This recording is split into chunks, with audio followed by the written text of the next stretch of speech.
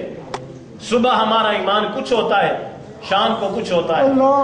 حضرت علی فرماتے ہیں کہ وہ تقوی کے درجے پر ہے جو نیکی کے بعد بھی فکر میں رہے کہ قبول ہو گئی یا نہیں۔ تو جو ہم نیکی نہیں کرتے، جو نمازیں چھوڑ رہے ہیں، جو زکاتیں چھوڑ رہے ہیں، ماں باپ کی نافرمانی میں مبتلا ہے، بڑے چھوٹے کی بے ادبی اور گستاخی میں مبتلا ہے، علم کی قدر نہیں اور جہالت کو ہم نے مونڈوں پہ سوار کیا ہوا ہے، کیا یہ ہمارے گناہ یہ بغیر روئے دھوئے اور بغیر اللہ اور اس کے رسول کی تعلیم کے قریب ہوئے یہ ہمارے دھل جائیں گے؟ توبہ کا راستہ اپناؤ، چاہتے ہو کہ اللہ کی رحمت نصیب ہو جائے، اس کا راستہ یہ ہے کہ توبہ سے گزرو، توبہ کے آنسوؤں سے مطلب ہے اپنی آنکھوں کو گیلا کرو، توبہ کے آنسوؤں سے اپنی روح کو نرم کرو، اپنے ایمان کے درجات کو بڑھاؤ تاکہ اللہ کی رحمت کے حقدار بن جاؤ۔ حضرت ابی بن کعب رضی اللہ تعالیٰ عنہ یہ وہ صحابی رسول ہیں جو ایک ہی وقت میں قرآن کے بھی عالم تھے، تورات کے بھی عالم تھے، انجیل کے بھی عالم تھے، ایک ہی وقت میں 3 کتاب آسمانی کتابوں کے یہ عالم تھے۔ حضرت بکر صدیق رضی اللہ تعالیٰ عنہ یا غالباً حضرت عمر فاروق رضی اللہ تعالیٰ عنہ پوچھا کہ آئے ابی بن کعب تم نے تورات اور انجیل بھی پڑھی ہے، قرآن بھی پڑھا ہے، بتاؤ تقوی کیا ہوتا ہے؟ حضرت ابی بن کعب کہنے لگے کہ کبھی تم کانٹے دار جھاڑیوں سے گزرے ہو؟ حضرت عمر فاروق فرمانے لگے ہاں گزرا ہوں۔ فرمایا کیسے گزرے ہو؟ حضرت عمر فاروق فرماتے ہیں اپنے کپڑوں کو سمیٹ سمیٹ کر اور اپنے جسم کو بھی سمیٹ سمیٹ کر گزرا ہوں کہ کہیں مجھے جھاڑی کا کانٹا نہ چبھ جائے اور کہیں میرے کپڑے کو نہ پھاڑ دے۔ آپ نے فرمایا بس بالکل اسی طرح جو شخص دنیا میں گناہوں سے ایسے بچتا رہے جیسے جھاڑی میں گزرنے والا مسافر کانٹوں سے بچتا رہتا ہے، تو ابی بن کعب کہتے ہیں کہ اللہ اس کو تقوی کا نور عطا فرمائے، اللہ اس کو تقوی کا۔ اور ہماری صورتحال کیا ہے؟ بچنا تو بچنا، ہم تو ان اڈوں کی تلاش میں رہتے ہیں کہ جہاں پہ گناہوں کی سرعام دعوت دی جاتی ہے، ہم تو ان اڈوں کی تلاش میں رہتے ہیں کہ جہاں پہ جا کے ہم عیش پرستی کر سکیں، جہاں پہ ہم آزادی سے گناہ کر سکیں، جہاں پہ ہماری خواہش اور ہمارے ارادے پہ کوئی انگلی اٹھانے والا نہ ہو، جہاں پہ ہماری شہوت کی تکمیل کے لیے اور پورا کرنے کے لیے ہر قسم کے سورس مہیا ہو۔ آج دائیں بائیں دیکھیں، اور جہاں پر عیاشی کے اڈے ہیں، جہاں پہ گناہوں کے اڈے ہیں، داغتے ہیں، وہاں پہ لوگ سینکڑوں ہزاروں میں 5 منٹ میں جمع ہو جاتے ہیں، اور جہاں سے حی علی الصلاۃ کی آواز آتی ہے رب کی طرف سے، اور جہاں سے حی علی الفلاح کی آواز آتی ہے رب کی طرف سے، جہاں پہ تعالوا الی کلمۃ سواء بینکم و بیننا آواز آتی ہے قرآن کی آیتوں کی، وہاں پر مطلب ہے 100 پاپڑ بیلنے کے بعد بھی مطلب ہے اتنی تعداد میں لوگ جمع نہیں ہوتے جتنی گناہ کی دعوت پہ لوگ جمع ہو جاتے ہیں۔ تو کیا یہ باتیں ہماری آنکھیں کھولنے کے لیے کافی نہیں ہیں؟ کیا ہمیں اپنے ایمانوں کی فکر اور ہمیں اپنے ایمانوں کے بارے میں سوچنے کے لیے کیا یہ ماحول کھلی ہوئی کتاب کافی نہیں ہے؟ تو فرمایا اس کو ہم رحمت عطا کرتے ہیں جو تقوی والا ہوتا ہے، اور اس کے بعد فرمایا وَيُؤْتُونَ الزَّكَاةَ، اور اس کو رحمت عطا کرتے ہیں جو زکوٰۃ عطا کرتا ہے، وَالَّذِينَ هُمْ بِآيَاتِنَا يُؤْمِنُونَ، اور اس کو رحمت عطا کرتے ہیں جو ہماری ایتوں پہ ایمان رکھتا ہے۔ اب یہاں پر اللہ تعالیٰ نے رحمت کے لیے 3 شرطیں بیان فرمائی، ایک تقوی، دوسرا زکوٰۃ دینا، اور تیسرا ایتوں کو ماننا، ایتوں کو ماننا۔ یہ بھی میں آپ کو بتا دوں کہ آج قرآن کو زبان سے مانا جا رہا ہے لیکن عمل سے قرآن کا انکار کیا جا رہا ہے۔ شاہ صاحب قولن مانا جا رہا ہے، قولن زبان سے، لیکن عملاً قرآن کا انکار کیا جا رہا ہے۔ اگر ہم نے اپنے عمل سے بھی قرآن کو ماننا ہے تو آج ہماری مسجدیں ویران نہ ہوتی۔ اگر ہم عمل کے ذریعے قرآن کو مانتے تو ہماری بیٹیاں بہنیں وہ جائیداد کے حق کو نہ ترستی ہوتی۔ اگر ہم نے قرآن کو عمل میں مانا ہوتا تو آج مطلب مسلمانوں کی وہ نوجوان بیٹیاں جو اپنے ہاتھوں کو رنگنے کے لیے بوڑھی گھروں میں ہو جاتی ہیں اور ان کے ساتھ کوئی شادی کرنے کے لیے تیار نہیں ہوتا۔ آج امیر اور غریب کا یہ اتنا بڑا فرق نہ ہوتا آج ہر شخص کو حق اور حقوق ملا ہوتا، اس لیے کہ ہم نے عملاً قرآن کو مانا ہی نہیں.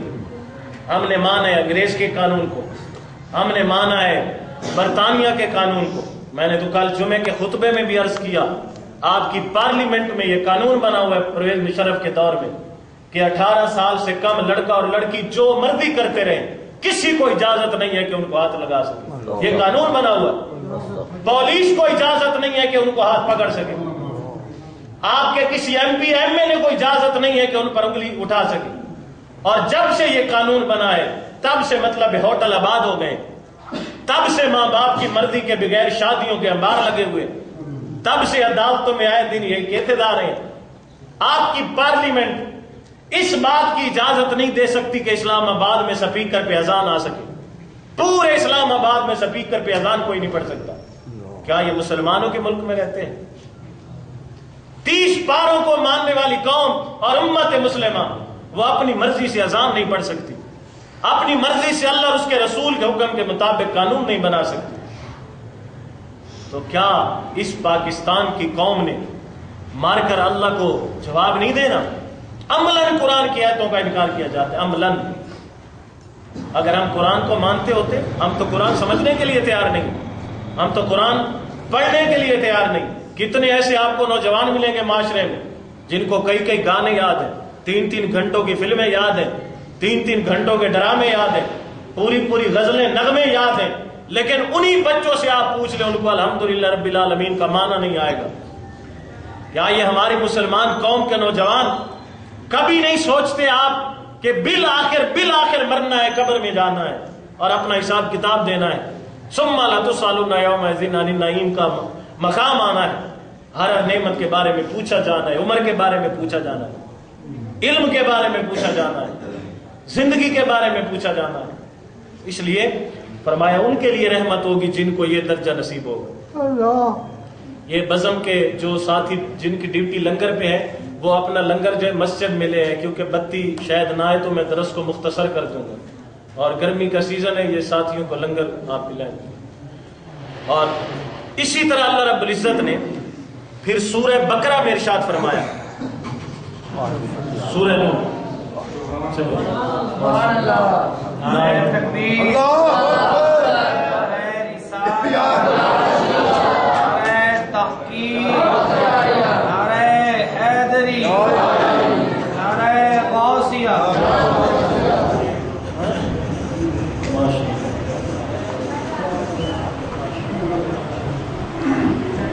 اسی طرح اللہ رب العزت نے بڑی توجہ سے اسی تسلسل کے ساتھ آپ سماعت فرمائیں تاکہ آپ میں بطور سبق یہ بات ذہن میں بیٹھ جائے.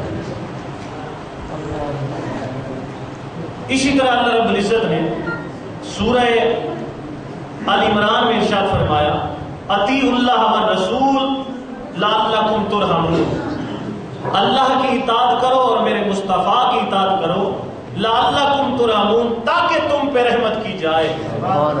تو یہاں پر بھی اللہ نے اپنی رحمت کو لازم کر دیا ہے اللہ اس کے رسول کی اطاعت کے ساتھ. اور اسی طرح اللہ رب العزت نے فرمایا سورہ نور میں فرمایا وَأَقِیمُوا الصَّلَاةَ وَآتُوا الزَّکَاةَ وَأَطِیعُوا الرَّسُولَ لَعَلَّکُمْ تُرْحَمُونَ. فرمایا نماز قائم کرو، زکوٰۃ ادا کرو اور میرے رسول کی پیروی کرو تاکہ تم پہ رحمت کی جائے.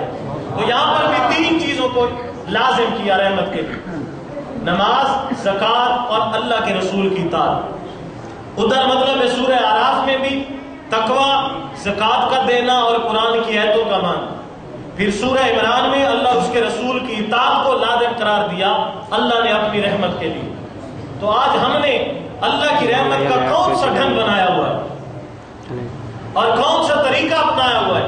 یہ اس طرح کے نعرے جو ہم مطلب لگا رہے ہیں، یہ نعرے تو صحابہ نے نہیں لگائے تھے، اولیاء نے نہیں لگائے تھے، اور آج ہم مطلب کچھ کر بھی نہیں رہے اور اس طرح مطلب من گھڑت باتیں اپنی زبان پہ جاری کیے ہوئے. اللہ کا ایک نظام فضل ہے، فضل، اس فضل میں کوئی قاعدہ اور قانون نہیں ہوتا، کوئی قاعدہ اور وہ بغیر قاعدے اور قانون کے ہوتا ہے فضل. آپ بھی کر سکتے ہیں، مثلا آپ میں سے کوئی کھڑا ہو کر کسی اس پورے مجمع میں کسی پہ فضل کرے اور اس کو 100 روپیہ دے دے، ہم میں سے کوئی بندہ یہ اعتراض نہیں کر سکتا ہے کہ جناب آپ نے اس کو 100 روپیہ دیا ہے ہمیں بھی دیں. نہیں، اس کی مرضی، وہ جس کو دے، وہ بطور انعام دے رہا ہے، بطور تحفہ دے رہا ہے، بطور ہدیہ دیے، اس کا معاملہ ہے. لیکن اگر کوئی شخص یہ اعلان کرتا ہے کہ آپ جتنے بیٹھے ہیں آپ سب لوگوں کو 10-10 روپے میں دوں گا، اور پھر اگر وہ کسی کو 100 دیتے ہیں تو یہ ناانصافی کرے. اللہ کا جو فضل ہوتا ہے اس میں کوئی قاعدہ اور قانون نہیں ہوتا. جب اس کا فضل ہوتا ہے تو وہ مطلب ہے کتے کو پانی پلانے والی بنی اسرائیل کی عورت کو جو بخشش کا پروان آتا ہوتا، بخشش کا. لیکن ہمارے لیے یہ بات دلیل نہیں ہے. وہ تو کتے کو پانی پلا کے بخشی گئی، ہم آپ کو دودھ پلا کے بھی نہیں کہہ سکتے کہ ہم بخشے جائیں، اس لیے کہ وہ فضل کا معاملہ تھا. وہ فضل کا معاملہ تھا. اللہ نے براہ راست ان کو پروانہ جاری کیا کہ تو بخشی گئی. لیکن عدل کا جو معاملہ ہوتا ہے وہ سب کے لیے ایک ہوتا ہے، سب کے لیے ایک ہوتا ہے. تو دعا تو یہی کرنی چاہیے کہ ہمارے عمل اس لائق نہیں کہ عدل کے ترازو میں تولے جا سکیں، ہمارے منہ اس لائق نہیں کہ عدل کے ترازو میں رکھے جا سکیں. ہماری نیتیں، ہمارے باطن، ہمارے ارادے، خواہشیں وہ تو اس لائق نہیں ہے کہ اعمال نامے میں تولے جا سکیں. لیکن اللہ کے فضل کی دعا ضرور کرتے رہنی چاہیے. لیکن یہ ہم یقین نہیں کر سکتے ہیں کہ بھئی یہ فضل مجھے مل گیا ہے. فقط دعا کر سکتے ہیں، فقط دعا کر سکتے ہیں. جس طرح حضرت سلطان باہو رحمۃ اللہ تعالی علیہ بھی یہ دعا کر کے گئے کہ عدل کریں تے تھر تھر کمبن اچیاں شانہ والے، اور فضل کریں تے بخشے جامن میں ورگے منہ کالے. وہ حضرت سلطان باہو رحمۃ اللہ تعالی علیہ اپنے آپ کو فرما رہے کہ میں ورگے منہ کالے. اگر سلطان باہو عدل کے معاملے میں آتے ہیں تو اپنے آپ کو کالے منہ والا کہتے ہیں. ان کے مقابلے میں ہمارا شمار ہے کہ دکھاتے ہیں. نمازیں ہم نے چھوڑ دی، مسجدیں ہماری ویران ہو گئی، زکوٰۃ کا نظام ہمارا ختم ہو گیا.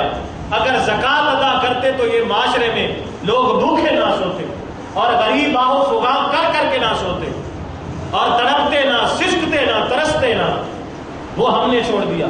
ہمدردی اور اخوت کا تو یہ عالم ہے کہ آپ کو کئی ایسی رپورٹیں ملیں گی. آج زمانہ اس درجے تک پہنچ گیا کہ مطلب ہے نوجوان اولاد اپنے بوڑھے ماں باپ کو گھر میں جگہ دینے کے لیے تیار ہے، گھر میں جگہ دینے کے لیے تیار ہے. اب آخری بات میں عرض کروں کہ یہ جو دعا فرمائی موسیٰ علیہ السلام نے کہ یا باری تعالیٰ دنیا کی بھی بھلائی دے اور آخرت کی بھی بھلائی دے، اللہ تعالیٰ نے فرمایا ان کو دوں گا جو تقوی اختیار کریں گے، زکوٰۃ دیں گے اور میری آیتوں کو مانیں گے. اب یہ بات ہے الذین یتبعون الرسول النبی الامی، فرمایا موسیٰ تیری دعا قبول ہو گئی، لیکن ہوئی اس کے لیے جو میرے محمد کریم صلی اللہ علیہ وسلم کو مانے، جو میرے مصطفیٰ کا امتی ہوگا اور یتبعون، وہ ان کی پیروی کرے گا. فرمایا یہ سارا فیض میں ان کو عطا فرماؤں گا، یہ ان کو عطا فرماؤں گا. اور فرمایا الذین یجدونہ مکتوبا عندہم فی التوراۃ والانجیل، اس رسول کی یہ پیروی کریں گے جس کا نام میں نے تورات اور انجیل میں بھی درج کر دیا ہے. اس نبی کے ہم امتی ہیں کہ جن کا نام تورات اور انجیل میں بھی موجود ہے. اور یاد رکھنا تورات میں اور انجیل میں آپ کے اور میرے پیارے نبی کا نام فار کلیت ہے. فار کلیت، فار قاف دو نقطہ لام یا تو عبرانی زبان کا لفظ ہے. فار کلیت نام ہے آقا علیہ الصلوۃ والسلام کا تورات اور انجیل میں. اور فار کلیت کا معنی یہ ہوتا ہے وہ ہستی جس کا ذکر پوری کائنات میں سب سے زیادہ کیا جائے، پوری کائنات میں سب سے زیادہ کیا جائے. تو یہ اعزاز ہے ہمیں کہ اللہ رب العزت نے ہمیں اس محبوب نبی کا امتی بنایا جس کا ذکر قرآن میں اور تورات میں اور انجیل میں اللہ تعالیٰ نے فرمایا. اور فرمایا اس نبی کی پیروی کریں گے تو ان کو جو ہے یہ رحمت کا حصہ عطا فرماؤں گا.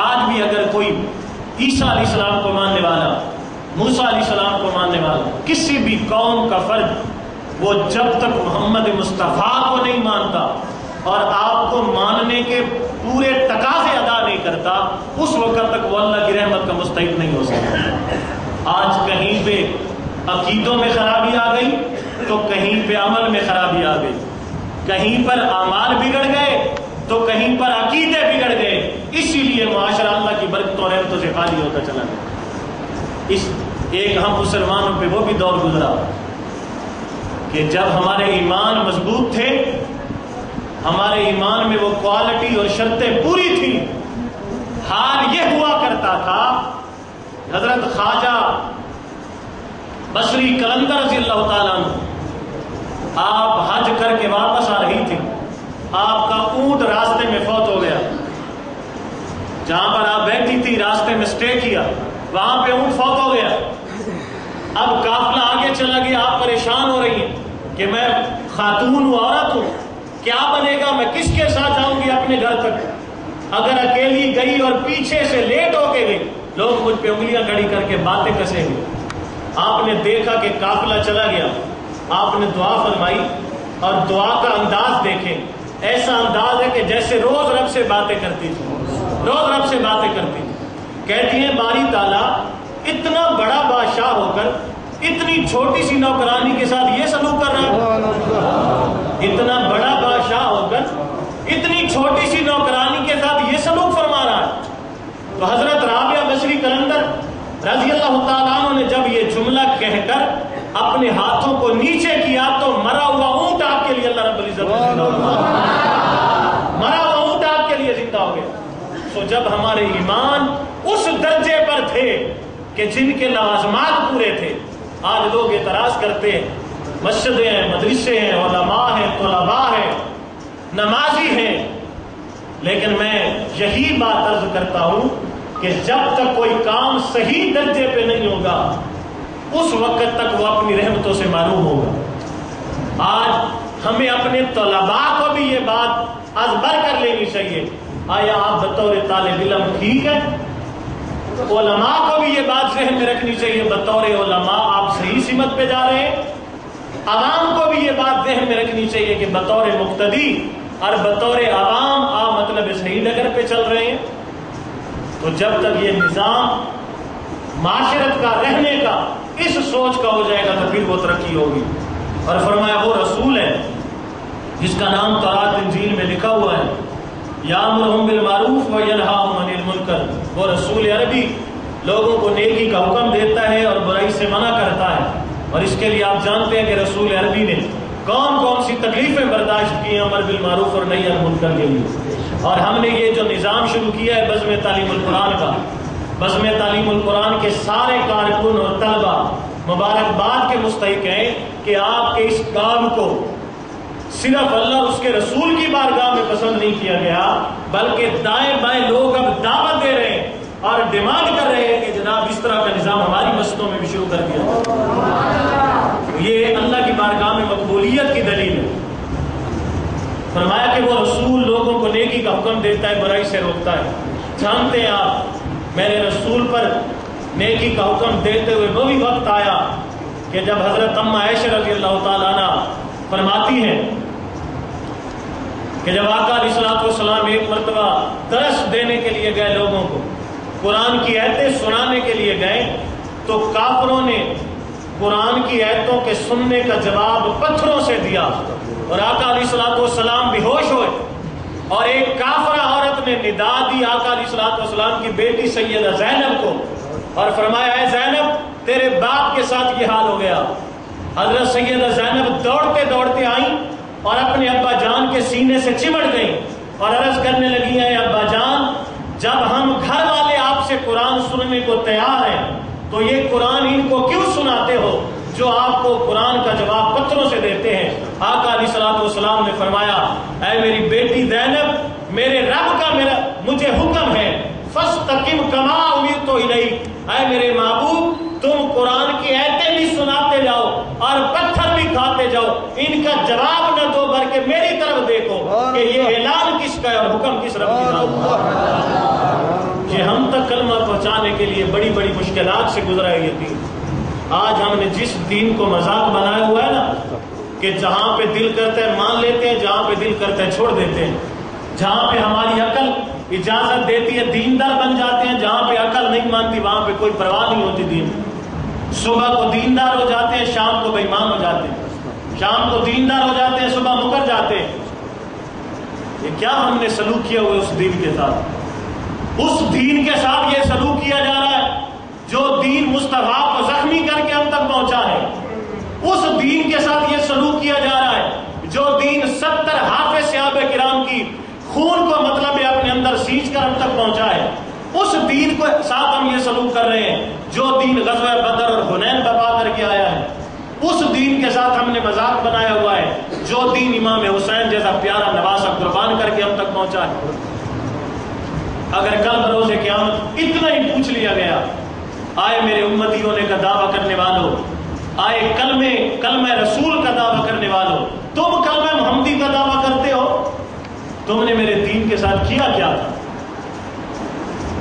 تم نے تو فقط اتنا بھی نہیں کیا کہ محلے کی مسجد کو آباد نہ کر سکے، محلے کی مسجد میں 5 وقت جا کر حاضری نہ دے سکے، اتنا بھی نہ کر سکے. چونکہ ہمیں اس کی اہمیت کا نہیں پتا کہ مسجد میں جانے کا فائدہ کتنا ہوتا ہے. اور بزم تعلیم القرآن کا پہلا ٹارگٹ یہ ہے کہ وہ اللہ کے گھروں کو آباد کرے گی انشاءاللہ، جہاں جہاں تک ہماری آواز آئے گی. اللہ کے گھروں کو اس طرح آباد کریں گے کہ جس طرح یہودی آج بھی ڈرتے ہیں اور کہتے ہیں ہماری تورات میں لکھا ہوا ہے کہ جب مسلمانوں کی مسجدوں میں ہر نماز میں اتنے نمازی آ جائیں گے جتنے جمعے کی نماز میں آتے ہیں تو اس وقت پوری دنیا پہ اسلام کا نظام نافذ ہو جائے گا، پوری دنیا میں اسلام کا غلبہ ہوگا. ہمیں چونکہ اس کی اہمیت کا نہیں پتا. یہ جس جگہ نمازی سجدہ کرتا ہے نا، جب وہ مر جاتا ہے تو وہ سجدے والی جگہ مرنے کے بعد روتی ہے اس کے لیے اور عرض کرتی ہے جو حصہ اس کی پیشانی کو چومتا ہے نمازی کی پیشانی کو، وہ جگہ مطلب اللہ کی بارگاہ میں عرض کرتی ہے باری تعالیٰ یہاں پہ ایک ایسا بندہ ہوا کرتا تھا جو سجدہ دیا کرتا تھا، یا باری تعالیٰ اس جان سے رخصت ہو گیا، باری تعالیٰ میں اس کے لیے دعا کرتی ہوں تو میری دعا کو قبول فرما. تو یہ تو بظاہر تو دنیا کی جگہ ہے، لیکن حدیث کی روشنی میں یہ جنت کی کیاریوں میں سے کیاری ہے. تو یہ جنت کی زمین دعا کرے اور قبول نہ ہو، یہ کیسے ہو سکتا ہے؟ میری رد ہو سکتی ہے، پیر کی رد ہو سکتی ہے، فقیر کی رد ہو سکتی ہے، لیکن جنت کی جگہ کی زمین دعا کرے تو وہ رد نہیں ہوتی، رد نہیں ہوتی کہ وہ اللہ کی بارگاہ میں قبول شدہ ہے. اس لیے جس دین کو پھیلانے کے لیے مصطفیٰ اتنی تکلیفیں برداشت کر کے گئے، آج اس دین کو عام کرنے کی اشد ضرورت ہے. آج وہ دین محض نعتوں تک رہ گیا، آج وہ دین محض دوڑوں اور میوں تک رہ گیا، اور ہم انہی میں خوش ہیں، انہی میں خوش ہیں کہ مطلب ہے کوئی ہمیں نعت سنا کر ہاتھ ہمارے اوپر نیچے کر لے، ہمیں مطلب ہے دوڑے میے سنا کر اوپر نیچے بٹھا لے، آگے والے دائیں والوں کو مطلب ہے سیدھا کر دے تو ہم کہتے ہیں واہ واہ واہ محفل ہو گئی. لیکن ہم جو قرآن کا سبق ہے اس کو ہم نے بلا دیا، جو دین کا سبق اور تبلیغ کا سبق ہے اس کی طرف توجہ نہیں رہی. فرمایا اس رسول کے پیروکار ہوں گے جو نئی انل منکر کرتا ہے، وَيُحِلُّ لَهُمُ الطَّيِّبَاتِ وَيُحَرِّمُ عَلَيْهِمُ الْخَبَائِثَ، اور وہ میرا رسول عربی لوگوں کے لیے پاک چیزوں کو حلال کرتا ہے اور ناپاک چیزوں کو حرام کرتا ہے. اس سے آپ کے عقیدے کی بات بھی بتا دوں. ہمارا عقیدہ ہے کہ اللہ رب العزت نے آپ کے اور میرے پیارے نبی کو سارے اختیار عطا فرمائے. یہ مصطفیٰ کو اختیار تھا کہ ہاتھ اٹھاتے تو چاند دو ٹکڑے ہو جاتے،